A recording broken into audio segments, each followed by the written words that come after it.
canti, le lacrime, le fiaccole accese che trafiggono un buio disperato.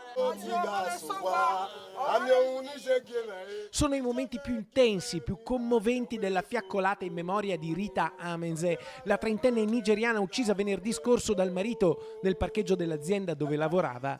Ed è proprio qui, in via Fioccarde, a Noventa Vicentina, dove si è consumato l'omicidio, che un migliaio di persone con un lume, tanti lumi che inondano la sera, si fermano per un momento di silenzio, per una preghiera, per ricordare Rita.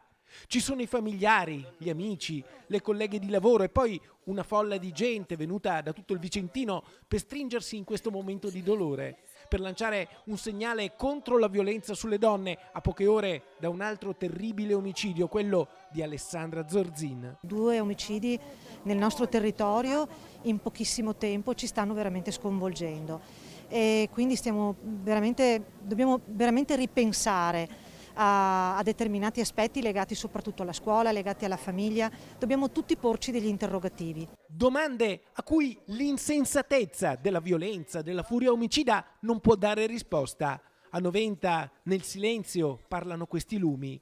Un corteo mesto cammina per più di 1 chilometro lungo la statale e poi nelle strade di campagna per portare il suo messaggio. Una fiaccola per dire che la comunità di Noventa, ma non solo la comunità di Noventa, sono contro ogni forma di sopruso di violenza contro le donne. Tanti i sindaci che hanno camminato in silenzio con la fascia tricolore per rappresentare i cittadini di tutto il Vicentino.